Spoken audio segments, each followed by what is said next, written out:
बिस्मिल्लाहिर्रहमानिर्रहीम। मुझरा मोहतरम दोस्तों भाइयों, पहिरें दफ़ा टी दफ़ा जॾहिं आओ हिते हुउसि मूं ईद कई त हुन मेड़ में ई मूं तव्हांखे अर्ज़ु कयो त थी सघे थो अगली ईद आउं हिते न कयां, तो हलाजो करिणो इहो आहे त अगली ईद मूं जेल न कई। इहो थींदो त असांजो पीपलनि जो जेके चइबो आहे न सरमायो आहे, ऐं पाण खे हिन सफ़र में इन जदोजहद में रखिणो आहे, पाण बि उते रहणो आहे ऐं पार्टी खे बि उते रखिणो आहे। छो अञा हुन जाइ ते असीं पहुता कोन आहियूं जिते पहुची सघूं था। तव्हां ॾिठो आहे त पाकिस्तान पीपल्स पार्टी कॾहिं पंहिंजे मंशूर में कूड़ा वाइदा न कया, पर अची पावर में असां बीड़ ते टीड़ ते कम कया आहिनि, जेको ॿिए के न कया, सोचिया न सम्झा, वो कया। हाणे जॾहिं केपी जो मूं पख्तूनख्वा नालो खयो ऐं केपी जो नालो खयो त असफन जहिड़ो गोसवाणो बि हुनजे अखियुनि में ॻोड़ा हुआ, सभिनी खे अखियुनि में ॻोड़ा हुआ।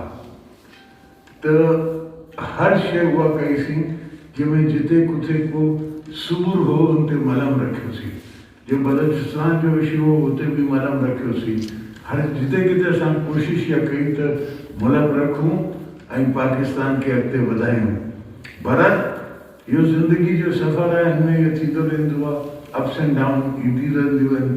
हुननि कोशिशि करे असांखे इंजीनियर्ड इलेक्शन में फसाए पंहिंजा हमरा खटाए छॾिया। वरी ख़ैर मूं हुननि खे पहिरियों ई चयो त कमु हलाए ॾेखारियो, बाक़ी ख़तमु छॾियो।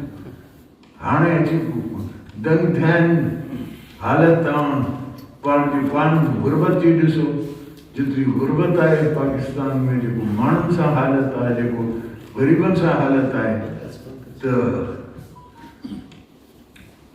उहो साफ़ ज़ाहिर आहे।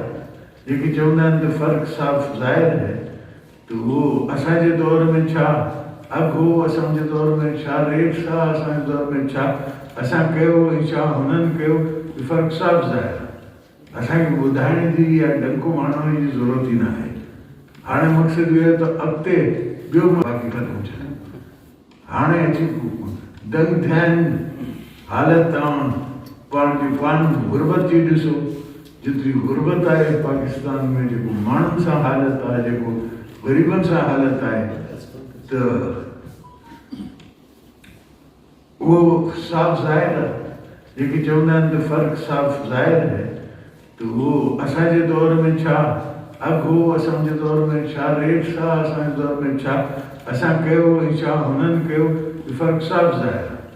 असांखे ॿुधाइण जी या डंको मारण जी ज़रूरत ई न आहे।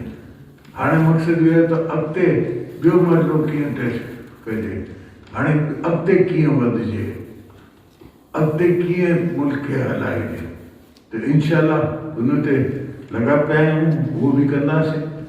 ऐं अलाए ईमान ॾींदो ऐं क़बर तोड़ी ईमान ॾींदो, तव्हांजी दुआऊं रहंदियूं, तव्हां दुआ कजो। बाक़ी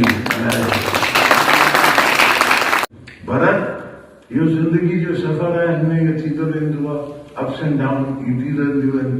हुननि कोशिशि करे असांखे इंजीनियर्ड इलेक्शन में फसाए पंहिंजा हमरा खटाए छॾिया। वरी ख़ैर मूं हुननि खे पहिरियों ई चयो त कमु हलाए ॾेखारियो, बाक़ी ख़तमु छॾियो। हाणे अची दंग थिया आहिनि हालत, तव्हां पाण गुरबत जी ॾिसो, जेतिरी गुरबत आहे पाकिस्तान में, जेको माण्हुनि सां हालत आहे, जेको ग़रीबनि सां हालत आहे, त उहो साफ़ ज़ाहिर आहे। जेके चवंदा आहिनि त फ़र्क़ु साफ़ ज़ाहिर है, त उहो असांजे दौर में छा अघु हो, असांजे दौर में छा रेट आहे, असांजे दौर में छा असां कयो ऐं छा हुननि कयो, फ़र्क़ु साफ़ ज़ाहिर आहे। असांखे ॿुधाइण जी या डंको मारण जी ज़रूरत ई न आहे। हाणे मक़सदु इहो आहे त अॻिते ॿियो